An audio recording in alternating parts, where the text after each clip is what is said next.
Hi, Sasha. How's it going? It's going well. How are things with you?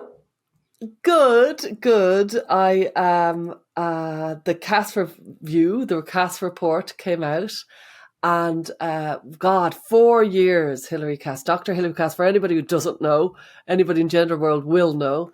4 years, Dr. Hilary Cass and her team have been working really hard. I saw an interview with her where she said, "I thought it was just going to be a few afternoons a week for about 6 months." 4 years later.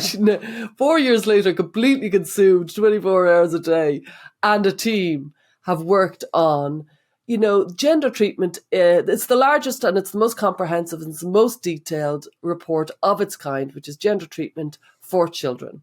And it's an independent report. It's got a stack of research with it.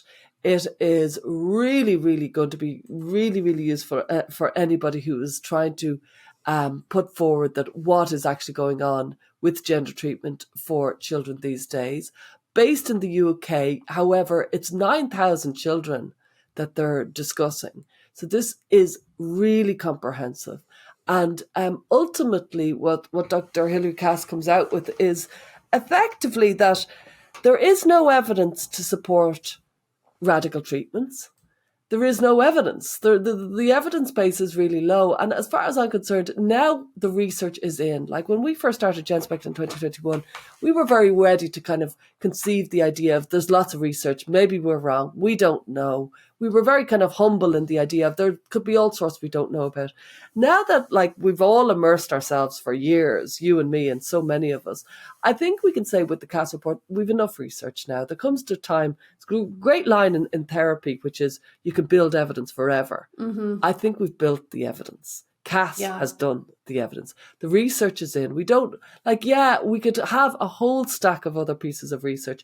We could spend thousands and thousands of euros on research, and all we'll ever get is with what CAS has, which is we don't have evidence to support it. So, there's, Bertrand Russell, the philosopher from way back in the day, he must be 100 years ago, but he used to say, how can you prove that there isn't a chocolate teapot circling the earth? So arguably with gender treatment, there's something similar going on, because we can't quite prove whether gender treatment is going to be good or bad, if you follow me. It's debatable, it's very much on the person. But for people who are trying to carry out very radical, irreversible treatments on children, it's the burden of proof is on them to prove that this extraordinary treatment has enough evidence to support it. The burden of evidence should never have been on us. Yeah. And so Hilary Cass, by coming out with all of that work, and she ultimately says there's no evidence to support it, and that's all she can say. Because how can you prove that it's the burden of proof was on the wrong people, really? Totally. And so, and I think we need to pivot away from trying to prove anything to do with gender treatment and all that, and now just say least invasive first, back to kind of first principles, cautious approach, kind of, I think that's where our emphasis should be now. Yeah, it's really interesting because this whole thing has really shown that the advocacy groups and the activists did a very good job of putting kind of normal standards of operating on the back foot. It's very strange. And actually, Dr. Cass in her report highlights the differences between, the kind of old treatments for childhood gender dysphoria versus the affirmative model, which she recognizes was kind of born in the United States and kind of proliferated around the world, which is this idea that a child knows who they are and their declarations about gender need to be taken essentially at face value, and that the child should lead the way. Like you said, that the circling of a giant chocolate teapot, the burden of proof should always have been on the Aaron Safts and the affirmative model people. Yes. Because it's like kind of a non-falsifiable woo-woo idea. And yet for some reason, the last decade or so, we bought into this idea. Yeah, we've been on the back foot trying to say, and we've been accused of, and Hilary Cass also in the report points out that the nature of this debate and the fear of being called transphobic and all of these kind of highly charged political statements has contributed to the difficulty in this area. And, I have not read the full report. It's something like 400 pages, but I've read several 390. kind of reviews of the report from trusted resources like Segum. I read something by Kathleen Stock. There's a New York Times piece. So there's lots of pieces coming out. And I'm looking forward to digging into the report. But it seems like she highlights a couple of key things that are, beyond the obvious, which is that the obvious being, if there's no evidence that this could be helpful and there's some evidence of risks, this is not the right treatment. That's kind of the gist of it. She also goes on to highlight that young adults are also quite vulnerable. And 18s to 25s, that older adolescent period, is a vulnerable stage. She points out that social transition is not a neutral intervention and suggests extreme caution for families making the decision around social transition. She talks about the kind of using threats of suicide is totally unfounded, because she points out that other mental health comorbidities can explain any elevated risks in trans identified youth, not because of the gender itself. So she kind of, it feels good because we have been saying these things for so long. And we've been accused by some of being these kind of transphobic conversion therapists. So it just feels really nice to be vindicated. And 4 years of research and 8 systematic reviews that she used to look at this data. And, I haven't dug into this yet, but very interestingly, I think WPATH has responded to the Cass report and accused her of being cis heteronormative or something along those lines. No surprise to us. But it does feel like such a monumentous report, and I'm hoping that the U.S. begins to recognize it is an outlier. By using the affirmative care model here in the U.S., we are becoming an outlier, like leeches or something. Like, it's so crazy what we're doing. So I hope that this report has an impact here. And just one or two more things about the Cass report. That point you raised about, that there isn't an elevated risk of suicide. The reason why these extraordinary interventions were brought in was on the basis of this is an emergency, this is life-saving. And they never would have got past the step A had they not done this heightened language. We've long established, it's an elevated risk for everybody with mental health issues, but it's no more elevated than other people with mental health issues. Yeah. And by using that line, all the doors got open, all the interventions opened, everything opened on this. And now we know that line is not true. We have literally, God bless Michael Biggs and his FOI, Freedom of Information requests to GIDS at the Tavistock to find out that over a period of 10 years, between 2010 and 2020, 15,000 children were either being treated or they were on the waiting list, and 4 of those died by suicide, 2 of whom were on the waiting list, 2 of whom were being treated. And that's not an elevated risk. It's a tragedy, but it's not an elevated risk. And we have to deal with the facts when we're dealing with suicide. And so now we know that that is the case. And we know that these are experimental interventions that can lead to extreme devastation if the person regrets it. Yeah. We arguably have a very strong case to say this is not where, and certainly it's the position of GenSpec now, these interventions should not be carried out in hospitals. They should be not funded by the state purse. These are not life-saving. These are not necessary. These are arguably more along the lines of cosmetic surgery, extreme body modification clinics. This is not where the public funding should be going. And I think Cass has clarified that. So we've moved out of the research stage where we were thinking, could this be? And now we know, no, that's not true. Now we have to move into a more policies around the realistic situation. And one last thing before we go on to this amazing episode that we've had with Christina Buttons, one last thing about the Hillary Cass is that we now know that we are dealing with experimental treatments that is not life-saving, and we can kind of free ourselves up to kind of act upon that. We've kind of got the research now to back mine and your position. So we're in a much stronger position now, thankfully, than ever before. Yeah. And I mean, one last thing. She recommends psychological support, generalized psychological support. So she's actually recommending, I loved it. to move it out of gender and into just a more generalized, standard psychological approach to things like distress, suicidality, etc. So and absolutely. The clinics do not need to have the word gender in their name. Correct. I completely agree. You know, we could one day do maybe when we've read it and fully digested it, not the quick hot takes that everybody are doing. Me and you could do an analysis of just the depths of it. Maybe we might even get Dr. Hilary Cass to join us. I'd love that. Yeah. Okay, so let's talk about our episode with Christina. This was really big. I mean, it was Christina. Phenomenal. Yeah, it was a phenomenal very episode. Yeah. Forthcoming also with her own experiences. Like, she got an autism diagnosis a little bit older in life, and she shared with us actually how difficult her adolescence was.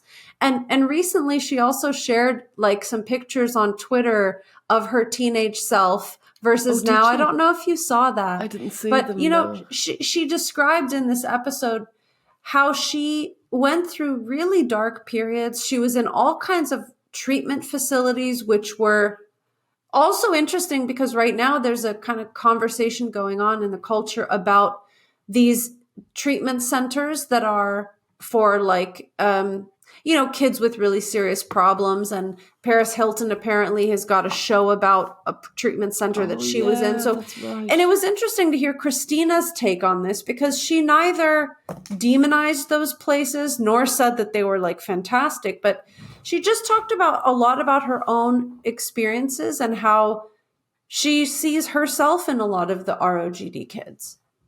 Yeah, I think parents who listen to this, who have distressed teenagers, will get a real insight into how, especially if it's a teenage girl, but any sort of deeply distressed teenager, just what it was like. There was something about Christina could remember what it was like and remember the lost days.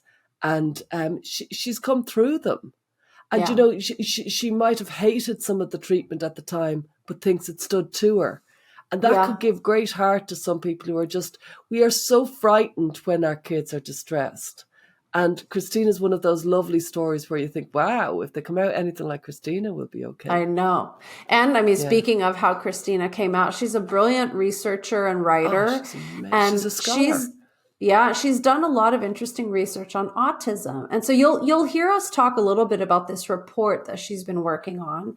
And it's not published yet, but Stella, you said she's going to talk about it in Lisbon for the GenSpec conference. Can you say more about that? I can't wait. You know, she gave a brilliant talk, and there was an amazing kind of impact of her talk in Denver. And that was about a detransitioner survey. She's scholarly. This woman really is a scholar. And then in Lisbon, she's coming back. She's coming to the Lisbon conference, and she's going to speak about her autism report. And I think we have yet to have somebody really grapple with autism and gender. We know it, but we haven't had somebody saying, right, I'm taking it on. Yeah. And Christina's going to do it, and I'm absolutely thrilled. Yeah. I'll read her bio, and then we'll let you just jump into the episode. Okay. Christina Buttons is a Nashville-based investigative journalist whose writing focuses on the gender-affirming model of healthcare for a liberal audience. Her writing exposes the frivolous scholarship and pseudoscience propping up gender ideology. She's a self-declared former social justice warrior who now describes herself as politically homeless. Her educational background is in science, communication, and biology. She's illustrated 3 award-winning children's books and writes about gender, pseudoscience, mental health, autism, and critical thinking on her Substack, Buttons Lives. Her monthly newsletter, Gender Medicine Monthly, reports on the most significant updates related to pediatric gender medicine and the affirmative care model in lay terms and discusses their significance. And of course, you can find her on Twitter at Buttons Lives. And we also got into some very frivolous, juicy gossip about herself and Colin Wright, who is her partner and boyfriend. And of course, they are the kind of like hot gender couple, the smart hot gender couple. So we asked her lots of questions about their relationship and very like gender wider lens fashion. So we hope you enjoy this conversation with Christina Buttons. Yeah. Hi, I'm Stella O'Malley, a psychotherapist in Ireland. And I'm Sasha Ayad, an adolescent therapist in the United States. And this is Gender, a Wider Lens, a podcast dedicated to the shifting concepts around gender in our contemporary culture. Through in-depth interviews, personal stories, and psychological exploration, we seek to open up the discourse around this hot-button issue. Join us as we look at gender from a wider lens. Hi, Stella and Christina. Welcome to Gender, a Wider Lens. Hi, thanks for having me. It's great to have you. I love you on Twitter and I love you in real life, but I love your Twitter game. I love your responses, and it's great to have you because I know you've done an awful lot of important work and we hope to explore it in this episode. Yeah, same. I love our whole community. It's great to get together, and see you guys at conferences and online, and it's like my family. Me too. It's my fan. we all feel really like a real camaraderie because it's such a weird and intense topic, and it's kind of ostracized to talk about. So I definitely feel that camaraderie with people.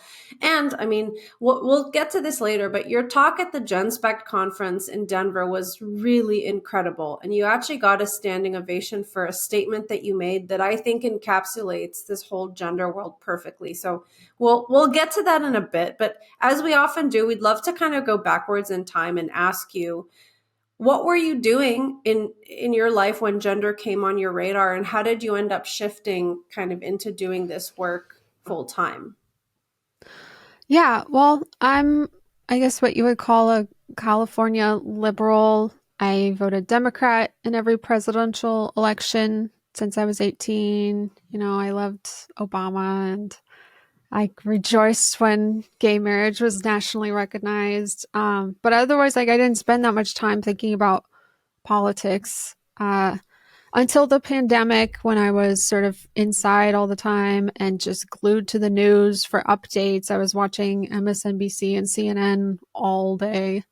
And I think that's when I started getting more involved in politics online. Especially, I got involved in like the online social justice art community because I'm an artist, and that led to my involvement with like this progressive Instagram account with like 750,000 followers, where I was basically like curating content for them. But it was like leftist propaganda. It was meant to keep people like engaged and outraged, and I fully believed like we were experiencing like a racism pandemic at the time. And it wasn't until like I got called a racist by a coworker for something totally benign. And one of my employers sided with this person that it led me to start questioning the ideology. Like, if I'm a racist, like, what does that word even mean anymore? Like, I know I'm not a racist. What was the benign thing? I was hired to write jokes about Republicans, and I made a joke about Candace Owens, and then I was told by a coworker who is this infamous race baiter who's been in the news for getting people fired from their jobs and stuff, but he said that I'm not allowed to make jokes about Black people because I'm white. And I'm like, but she's a Republican. Racist. I was hired to do this. But then the employer said like, well, we're going to let a Black person decide what's racist. And I'm like, that makes no sense. This is what you hired me to do. Yeah. So that's when I started thinking about like, I got so interested in like, where are these beliefs coming from? And that's when I sort of dove into, cynical theories and new discourses, and like started uncovering like, what is this critical race theory? And like, why is the media telling me one thing when it's something else? And that's when I started sort of questioning everything. Like, I had always trusted mainstream media, government, all our institutions. I thought, like anybody who doubted that the mainstream narrative was like a conspiracy theorist. So I started questioning things and like peeling back the surface on other things. And that's when I discovered the trans stuff. I think it was like I was just curious. There was an ACLU tweet and it said, Republicans hate trans people, anti-trans legislation. And I'm like, okay, let's see what is this really about? What is it? What I read the legislation. I'm like, this makes total sense. This isn't anti-trans. Like, what does anti-trans mean? And then I just further and further down the rabbit hole. And then kind of like the word racist, you realize it doesn't have a clear meaning. So does anti-trans. Like exactly. You kind of realize. I'm curious though, because you mentioned that you were writing jokes. So I presume you were maybe writing, and it seemed like your life was very online. And you said you were an artist. So what were you doing as like a full-time job around this time? Well, I was in school for biology, and then I had the opportunity to illustrate some children's books for a friend. So at the time I was illustrating children's books. So I was very involved with social media and, promoting art for these books and stuff like that. And that's when I kind of, just got involved with the art community, social justice art. It's big. It's very lucrative. Yeah, I bet it is. That's so interesting. So you were starting to kind of question these ideas, and that's when you came across trans and you started to read legislation that was supposedly anti-trans, and you found it to be actually quite reasonable. Yeah. Then what happened? Then I met Colin, and that, he introduced me to our friend Buck Angel, and I learned all about gender ideology and how things have changed so much over the decade. And I read detransitioner stories, and that those really hit home. I think it was Helena's detransition story I read, and I'm like, this sounds like I'm reading my journal. This sounds just like me, because I had all these issues when I was a teenager, and I was in treatment centers and psych hospitals and hurting myself and couldn't function at home, and just desperate to figure out what was going on with me so I could fix it, and trying all these different diagnoses. And I'm like, this is what's happening today, is like a lot of young people are finding gender ideology and attributing all the distress that they're feeling to gender. Can I ask, what generation are you? Like, you're not a millennial, right? You are a millennial. So I'm on the 35. young side of millennial. I'm 35. You are 35. Okay. Yeah. I thought you were younger. So that's interesting. So Helena is a different generation from you, but you noticed a lot of similarities in your experiences with her. And, you have written about, and your research revolves around autism and gender dysphoria. And you've talked a little bit about your own diagnosis. Can you tell us a bit about that and how you think those traits impact things like searching for a label and struggling during adolescence? Because I think that's really important. Yeah. I mean, it was such a relief to finally get diagnosed. I didn't get diagnosed until I was 30, by a psychiatrist. My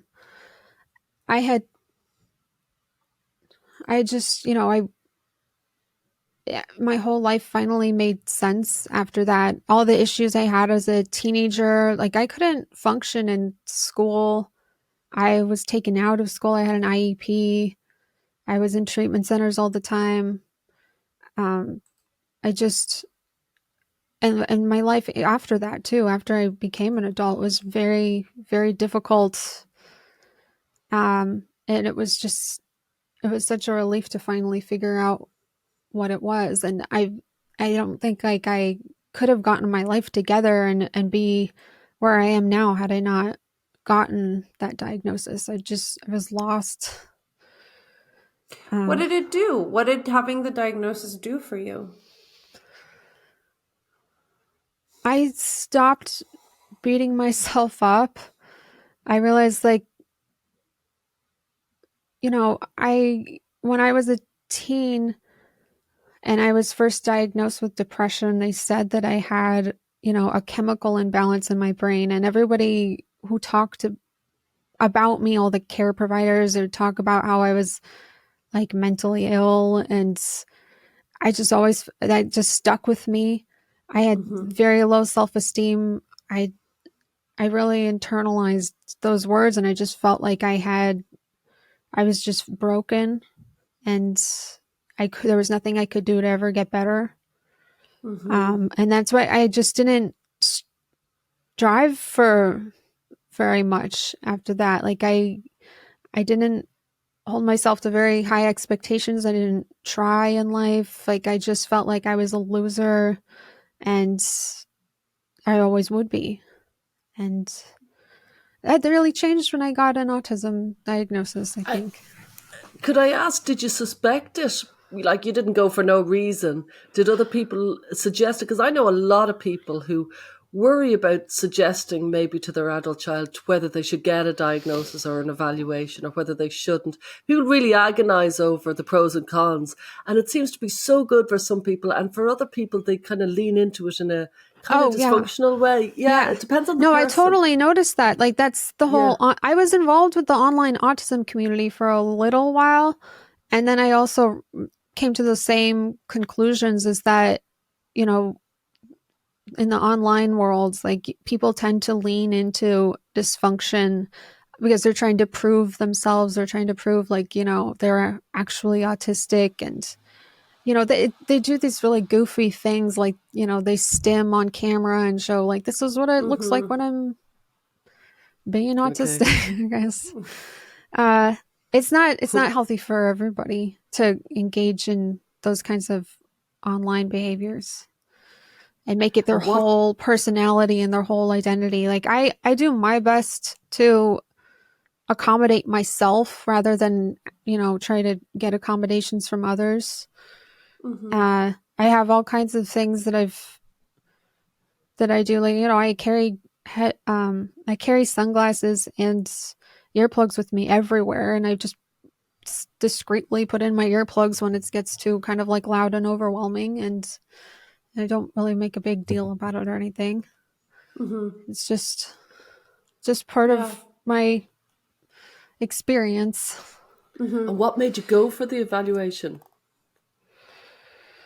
And I had started learning about it, and wondering if that was what was going on, because I'd always had a lot of these issues, like with sensory experiences and balance issues and social issues. Like, I struggled to maintain friendships, gone through a lot of friendships, everything. It all kind of just finally made sense when I learned more about it, what it looked like in women, and especially when I learned about, you know, why so many girls evade early diagnosis. For a long time, autism's been conceptualized as like a boy's diagnosis, and it affects boys more than girls. But part of the research that I've been doing is, you know,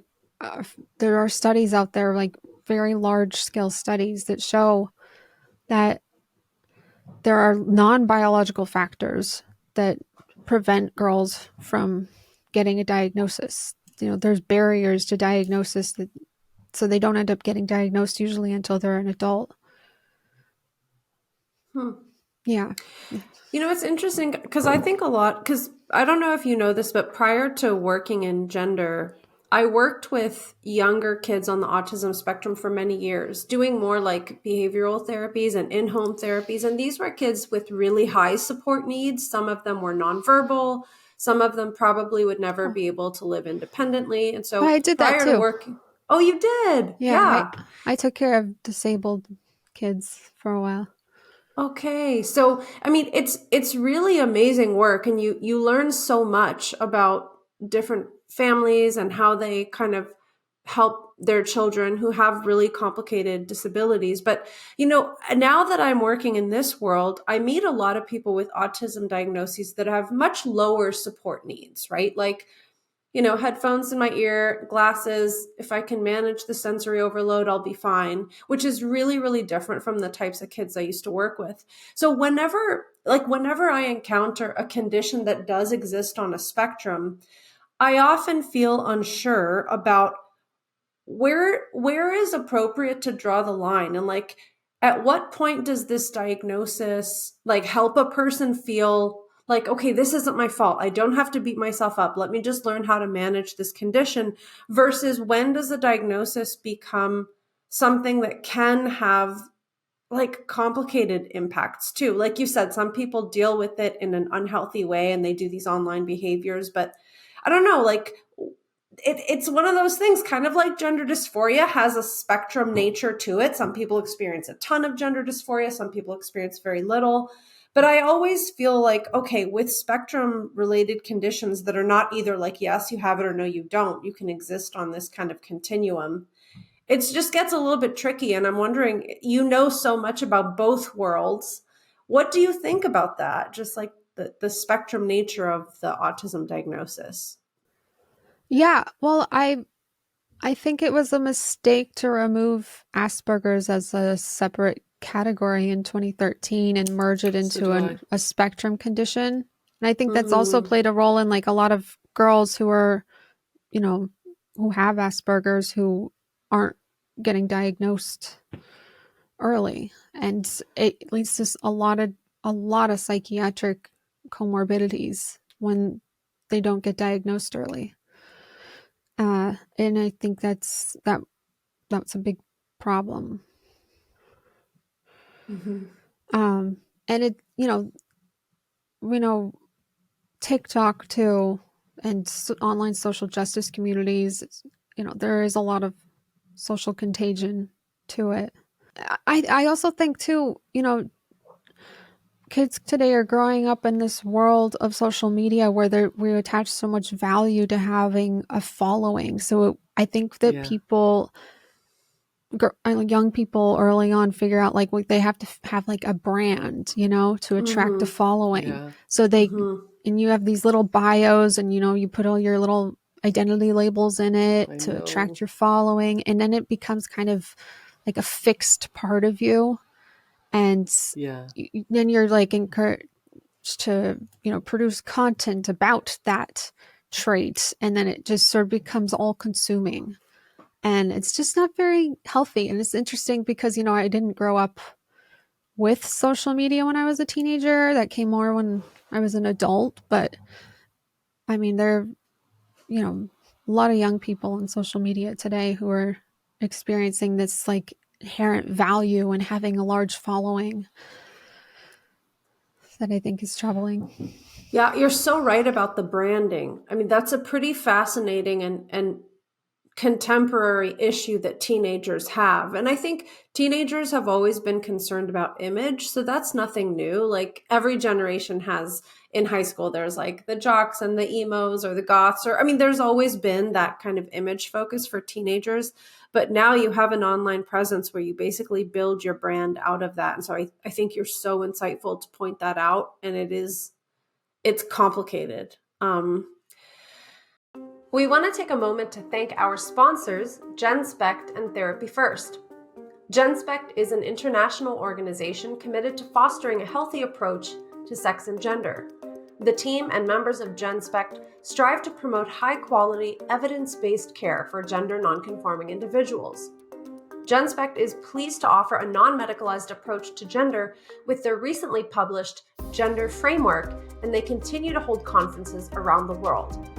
Visit genspect.org to learn more. Therapy First is a non-profit worldwide professional association of mental health providers who view psychotherapy as the appropriate first-line treatment for gender dysphoria. Therapy First supports psychotherapists working with gender dysphoric youth and young adults and offers public education on mental health and psychotherapy. Visit therapyfirst.org to learn more. Now back to the show. So to go back to your timeline, you start looking into all this gender stuff. You meet Colin, and in a very kind of selfish and nosy way, Stella and I were curious about, because if anyone doesn't know, Christina has been writing like brilliantly about gender and all of these things. And Colin is a biologist who also has an incredible Substack, and he's written so many important articles and papers about this. So you guys are a couple, and you're like, I think in our world, like a famous gender couple. Can you tell us a little bit Oh yeah. Well, you're like the glamour, good-looking couple of Twitter. You're both gorgeous, so we're particularly proud of you. Yeah. Me and the other middle-aged women were very proud to have you. But you said you met Colin. Just to add to this, but you said you met Colin. It was almost like you didn't meet on gender. You met on Twitter, but it wasn't about gender. Was it? Did you meet just kind of, you saw each other in comments or something? It was a Clubhouse event, and it was, I think it was Barry Weiss and Paul Rossi were discussing, this was like 2021. It was affiliated with FAIR, Foundation Against Intolerance and Racism. There was like some kind of discussion after that Clubhouse event in real life. Clubhouse was an app where people get together and talk in a room. It's not a video function or anything like that. It's just, people. It's a lot like Twitter Spaces. I was today, just about to or say, X like Spaces. a Twitter Space. Same functionality, I guess. And I saw him talking, and I thought he was really cute. And then I went and checked him out on Twitter, and it's like his bio said evolutionary biology, which is, one of my passions, and cats, of course, in his bio. And I'm obsessed with the cats. So I thought it was really handsome, and I slid into his DMs, and he totally just like friend zoned me. I learned this later, but I was very persistent. So I really liked him. So are you a bit stalky, Christina? As a fellow stalker. I wasn't used to being rejected either. So I was just persistent. I just assumed like, okay, well, he's either gay or he has a girlfriend. So I just kept up with it. And then I, finally I found out. Why did he friend zone you? Because I had purple hair, and he thought I was a social justice warrior trying to frame him. In fairness, we've just slid over to Colin's side there. You didn't say it with the purple hair, Christina. I used to do my hair. I had rainbow hair, full rainbow hair. That's so funny. Okay. It was really cool. So he was suspicious of your intentions. He kind of thought you were like thought I was trying to get him to like say something, and then I would post it and make him look bad. Totally. Oh, I see. Yeah. Okay. So at what point did he trust that you were being sincere? Just my persistence, I guess. Like this,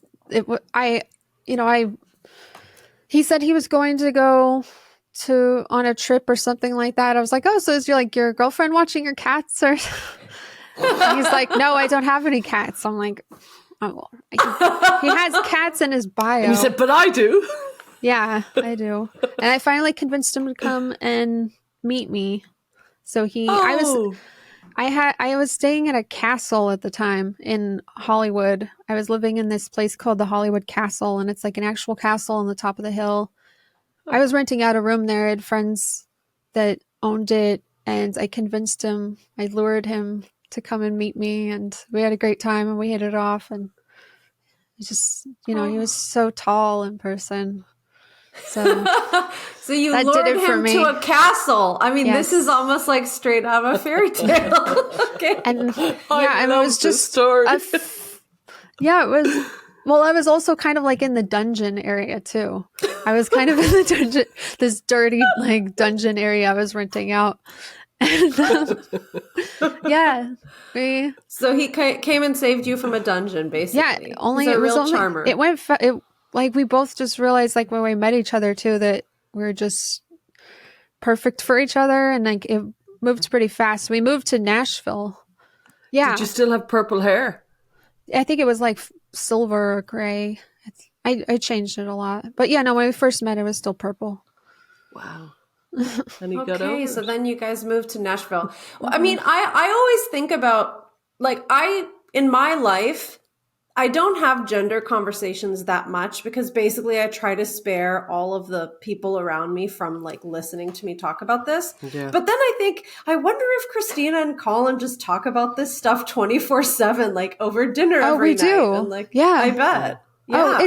We both just are working on this issue constantly, because for me, it's my special interest, and he's also very, very focused and dedicated to it as well. And it's just, it's all we talk about besides it's all me and Henry talk about. Like, God bless him. Henry talks a bit about his building, and I'm like, yeah. And I used to talk a lot about his buildings, and now we go straight to gender. Gender. Yeah. We're probably not as healthy as you, Sasha. Do you have a life outside of gender, Sasha? I think she does. I do. I think I do have a life outside of gender. And it's probably because like my fiance's responses to things are just, he has like 4 responses. He goes, wow, that's fucked up. Or he goes, that's crazy. Or he goes, what? That's weird. Like, he doesn't have a lot more to add. I mean, he thinks everything is crazy, but he's not like, oh my God, then what happened? Like, so it just kind of keeps the conversations to a minimum. I had an interesting episode this week that I thought gave me a very good insight into the kind of, the normies, the disengaged who just don't get there. So I was invited to something in Parliament in Ireland, and it was very interesting, but the politician who invited me didn't really know much about gender. And because he saw, all these trans people talking about these really awful stories, it was pure trans kind of pain as such. Afterwards, he was really shook, and you could see he just wanted to get away. If you follow me, he just wanted to get away. And I had the same response, Christina. I was like, wow. He just was like, too heavy, too strange, too exotic, too weird for me. Just too weird for me. I could just see it. He just couldn't get away fast enough. And I thought, that's what's going on with a lot of the disengaged. They just want to get the hell away from the conversation. Too much. Yeah. Yeah. I could see it. And he had goodwill, but he was just like, Anyway, let's go back to Christina. I want to ask you something, Christina, because you've talked about how if you've written about how, like, if you were a kid today, you think you would have also gotten wrapped up in the trans identity. Would you be willing to share a little bit more about that? Like, what do you think would have been appealing to you? And I mean, obviously, how do you think that would have gone? I was very gender nonconforming growing up. I liked boy things. I got along better with boys. I had a lot of difficulty making friends with girls and maintaining the friendships. And, I was had very low self-esteem. I hated my body. Like, I was like very flat chested, and I was like body dysmorphic about like the level of obsession I had over that. And just, I felt like, it would not have taken much convincing if someone had said to me, like, have you thought about maybe that you're really a boy? Oh, like, my, 13, 14, 15-year-old minds, I mean, I would have latched onto that idea and just not been able to let it go. From everything that I've read and talked to detransitioners about, like, it was a similar experience for them as well. But I was very depressed. I had a very unusual teen experience, more so than like the typical teen. I spent most of when I was 15, I spent like more time. I was just constantly in and out of treatment centers and programs, and then I wound up in like the troubled teen industry and in a long-term residential treatment center in Utah for a year and 2 weeks. Same one that Paris Hilton is trying to shut down. I don't actually agree that it should be shut down. It's a last resort for a lot of families. Like, the alternative is juvenile hall. And I didn't enjoy the experience at all. Like, it was hell, but like, it serves a purpose, these places. Like, they're not supposed to be enjoyable. How did it help, or how does it help? Because I know parents agonize over whether to send their last resort kid to places like that. When I think back about it now and what I learned there were things I learned there in this treatment center. It was Provo Canyon School that I didn't get from the kinds of therapy I was receiving in California. Like it was in Utah. So it's like, it was very centered on being accountable for your actions. Like you got yourself here, you can get yourself out. You just have to put in the work and get better. And it, that I was very resistant to that for I think like the first 3 months. And then I was just like, I have to get out of this place. Like it was very militarized. Like we were called by a number, not a name. We were, the punishments were pretty severe. Like what? Can you share with us? Yeah. Well, you get these things called infractions, and if you get a certain number of them per week, then you have to go and sit for 5 hours in this place called short term, where you have to sit perfectly still in like chairs. They called it chair structure. And if you like talked or if you did anything disruptive, then they add more time and more time. And if you were really bad, like you basically they would send you up to like the third floor, what was called investment, where it was basically you had to do that just all day. It's just sitting perfectly, working on something. Yeah. And then, that for the sounds people awful. who, oh yeah, it wasn't an enjoyable experience at all. It was pretty terrible. I had nightmares about it after I left, because I would, I'd be over 18 and I would have dreams all the time where I'd be back there. Oh my So you're not allowed to go outside. You're not allowed to do anything. You can't even look outside for the first few months while you're there. Everything is on schedule and Is this structured. a punishment? Is this for delinquents, like for teenagers? It's like there's like a something? level system. So it's like a level apart from like juvenile hall, where it's like that's the next place. So it's to help with behavioral issues and stuff like that. Like I didn't feel like I, was like a lot of the other kids that, maybe needed to be there, but I was there. All I could do was try to survive it, and I did. But the lessons I learned from it about personal responsibility and being accountable for your own actions is, I think, a better framework than, some other practices that try to say everything is, somebody else's fault, where you don't take any personal responsibility. Yeah. Wow.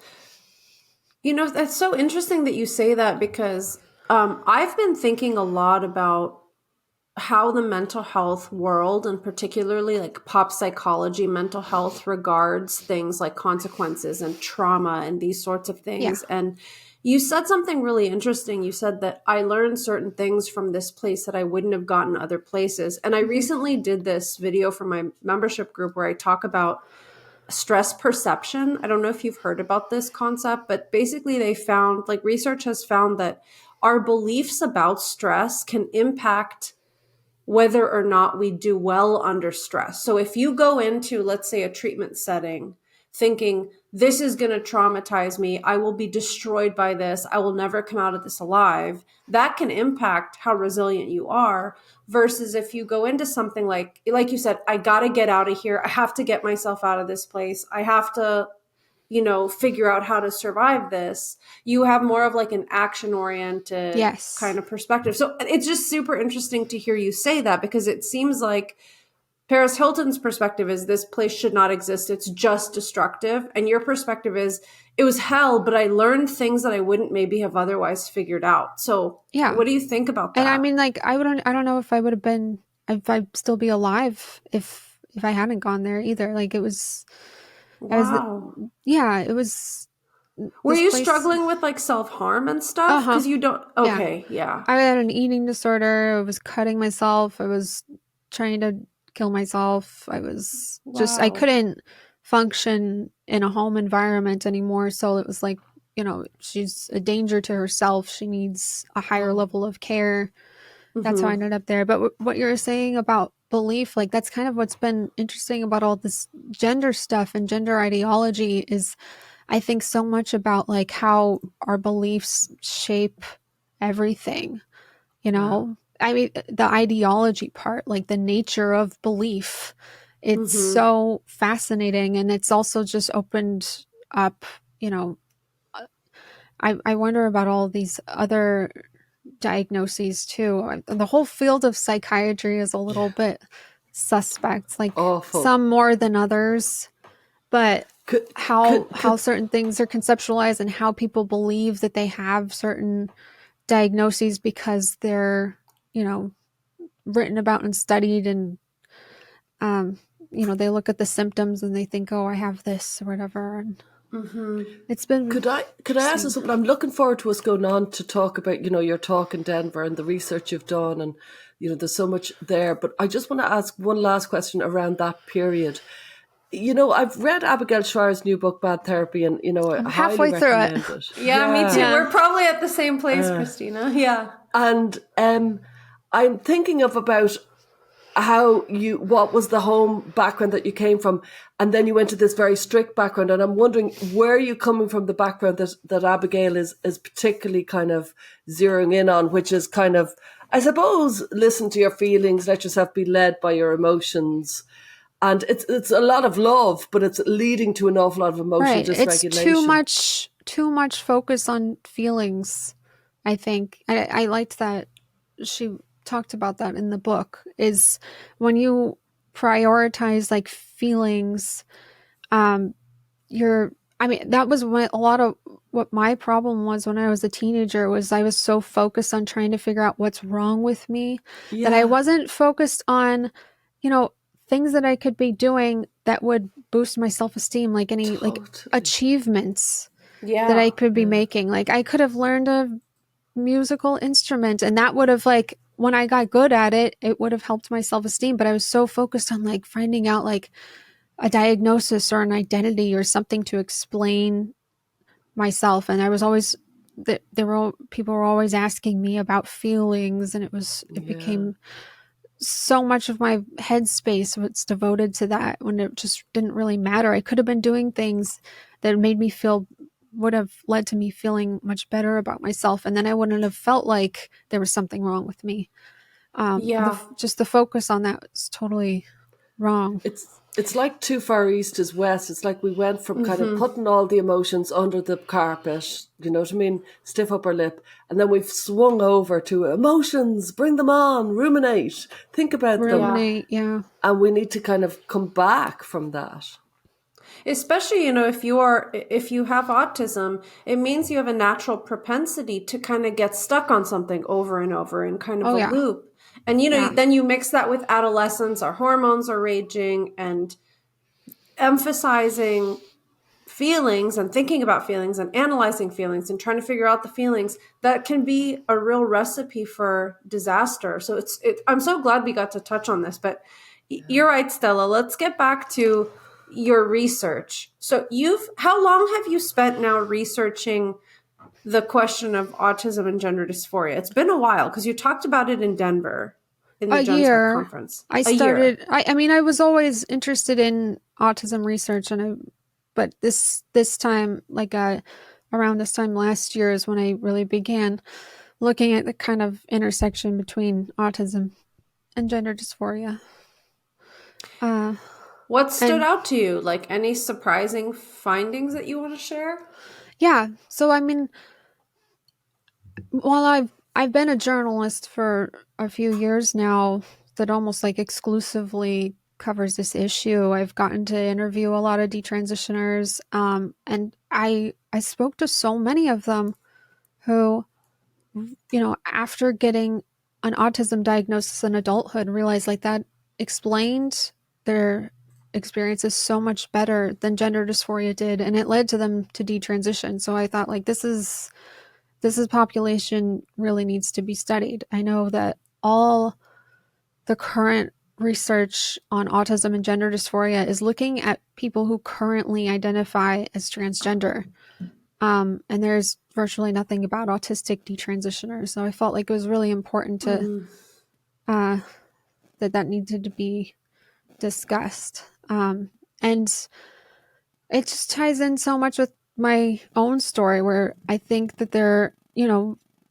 it's mostly like teenage girls who are showing up to gender clinics today. And I feel like at least some proportion of them are probably young girls who, haven't yet received an autism diagnosis, or if they have, like, they're maybe attributing their experiences to gender when they're actually like maybe better understood as like an autistic trait. And there's just so much overlap between the autism traits and the symptoms of gender dysphoria, and they're diagnosed based on behavior and self-assertions. So it's very easy to interpret your experiences as gender dysphoria, because they have so much like so many identity issues and issues with their body. And I could maybe share some of the findings from the survey. Please Sure, do. absolutely. Yeah. I've seen some of your work, Christina. It's so comprehensive. It's forensic. It's really, really high quality. I know you worked on, Joe Berger brought in a lot of your work for the gender framework for the, Yes, that was fun to write. The risk factors. It's a serious document, and we're polishing it up and putting it out for peer review to launch the full version in September in Lisbon. That's the big process. That's exciting. It is exciting. But I can attest to your fabulous, really, really, really impressive work. It's, you wear it lightly, but you really are brilliant at this. Thank you. But please do tell us some of the things that you, just any of the highlights that you noticed from the research.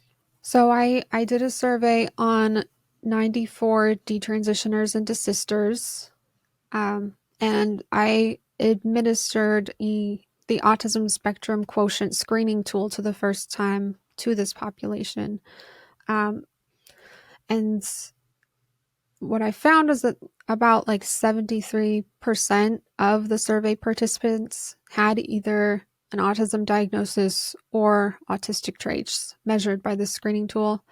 But this unfortunately isn't really like a representative sample of the whole population, because there was some like selection bias when I was recruiting for the survey. I asked specific people that I knew were autistic to take it, so that kind of distorted those results. I'd love to be able to do it on a larger sample without the selection bias, but okay.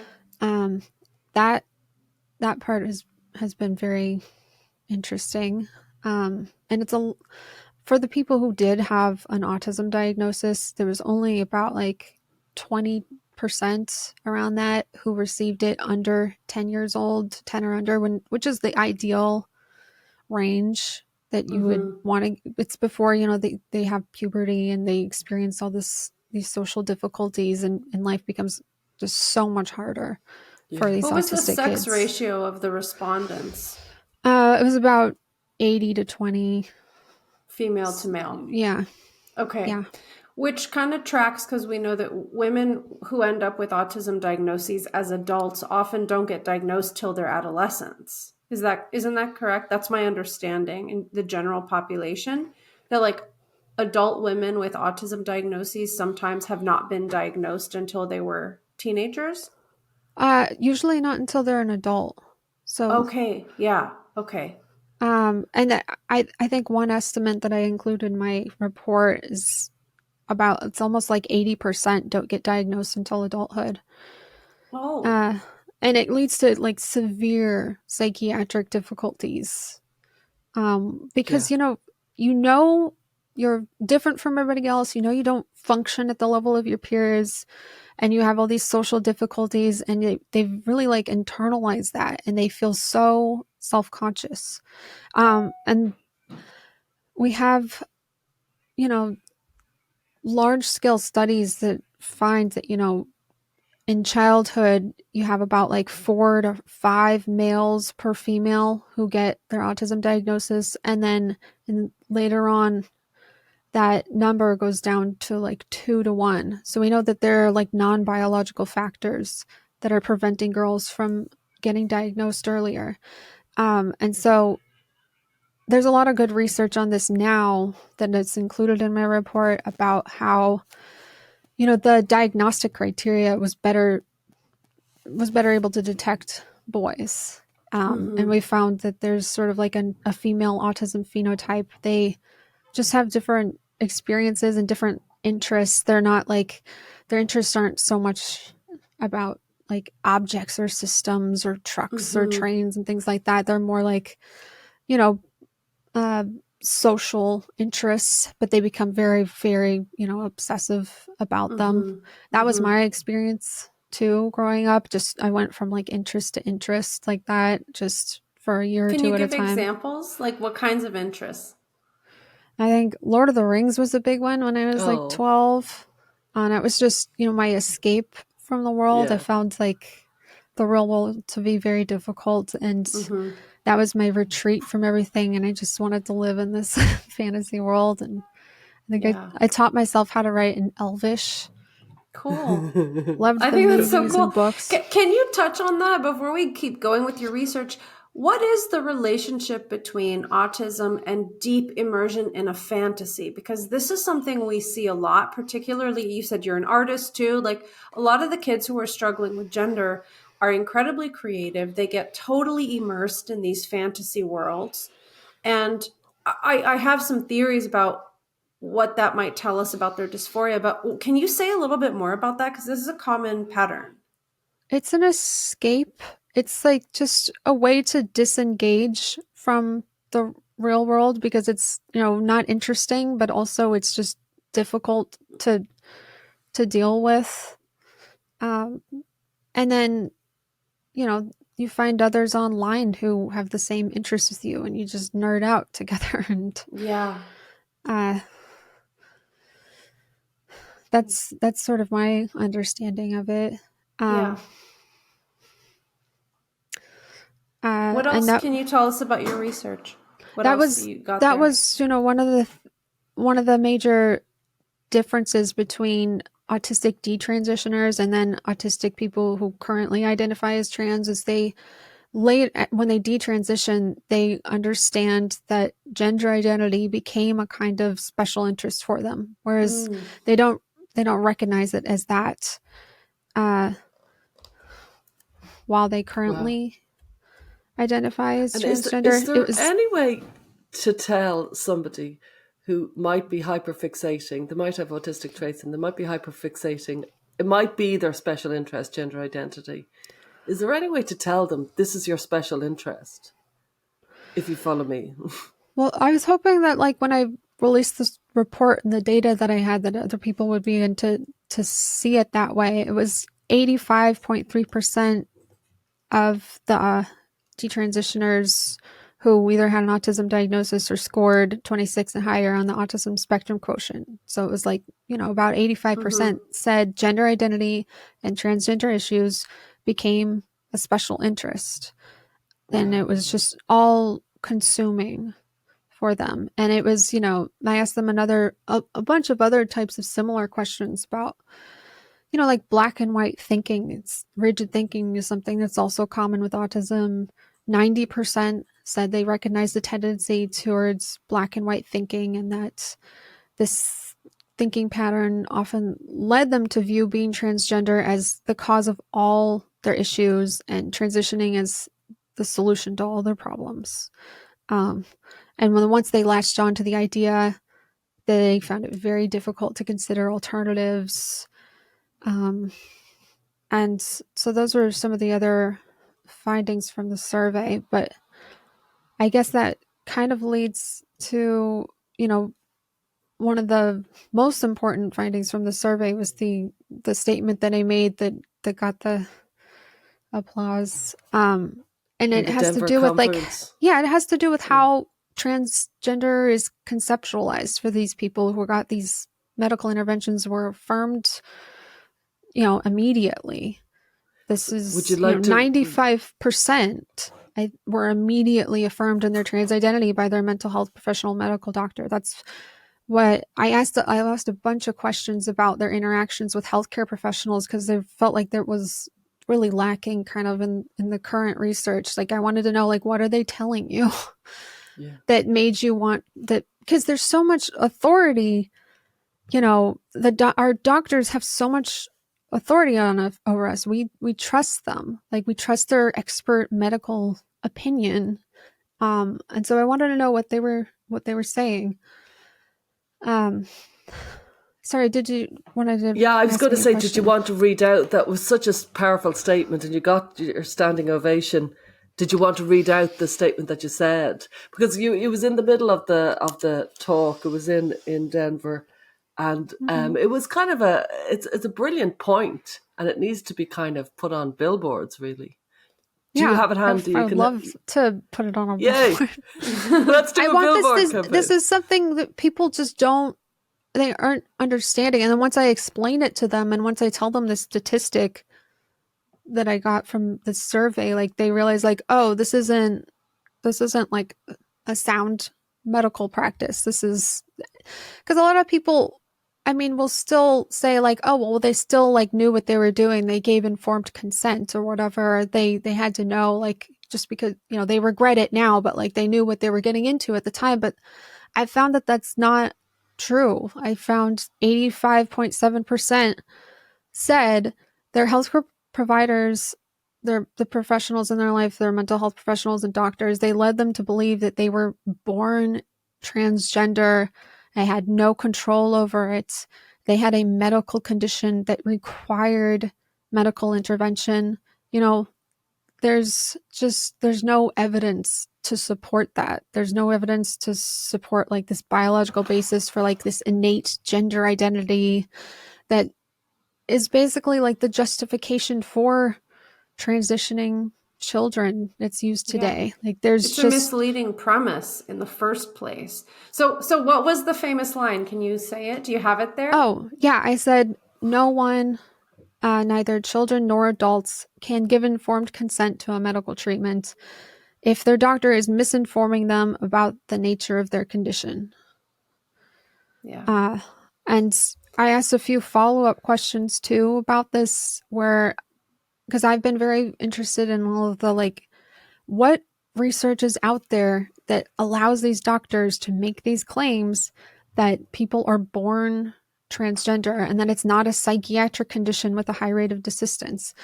I asked about, you know, the brain sex stuff, and it's 50% said their healthcare provider told them they either had a male brain in a female body or a female brain in a male body.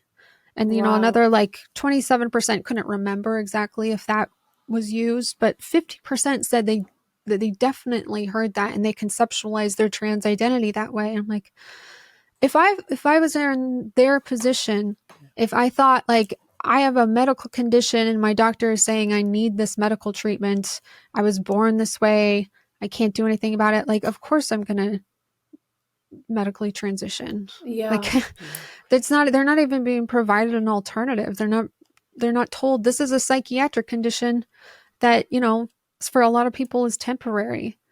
They're not given the option. Yeah, or even that, frankly, there are massive debates between philosophers, academics, lawyers, therapists, trans people about what it even means to be trans. Like, there is no consensus on any of this. I mean, yeah.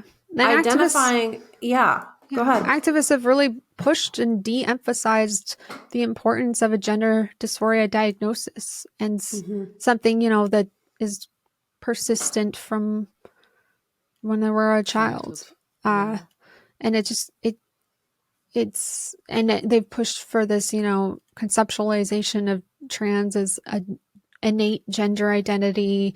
And, you know, it's so shady. Like what the stuff that gets passed off as research today, like the studies on that supposedly find like a region in the brain that structurally resembles the opposite sex for trans patients. But, you know, these studies don't control for confounding variables like same-sex attraction. And I've, you know, worked with someone who's looked into all these studies in depth, and, you know, that's basically what a big part of the problem is, that and like hormone use. Like there's a lot of things that can alter the appearance of the brain, and we shouldn't be reading too much into these studies anyway, but 20 years ago, the whole thing was brains are malleable, the plasticity, neuroplasticity, and then suddenly we've slumped this kind of concept in from nowhere. Yeah. And so I spent a lot of time looking at all these articles where people are reading that they're like, trans people are who they say they are. The study says so. And that's really where a lot of the problem is people conceptualize it the same way as like being gay. Like you're born gay, but like a lot of times these gay kids and autistic kids are gender nonconforming growing up, and they're sort of interpreting their gender nonconformity as a sign that they have some kind of underlying trans identity, and doctors are just telling them, yeah, that's exactly it. Yeah. You're trans. Yeah. Here's some medical interventions. We hope you're enjoying this conversation as much as we are.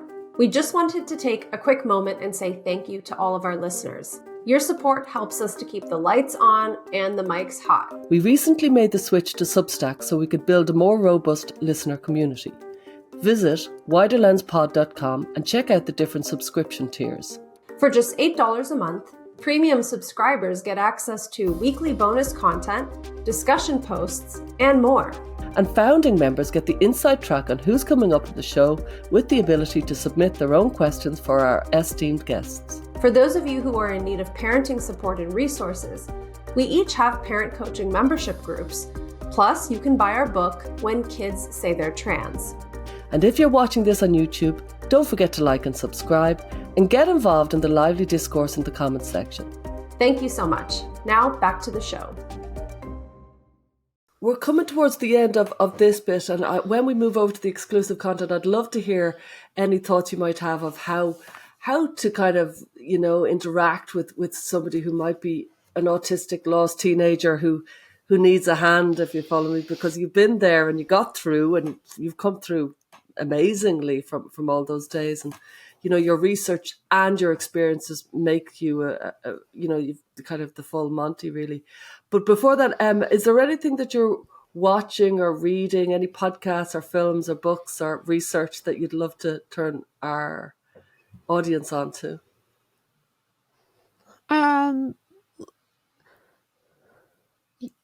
Yeah, I'm reading Bad Therapy, Abigail Shrier. Oh, yeah. That's right. Yeah, we're a friend of that.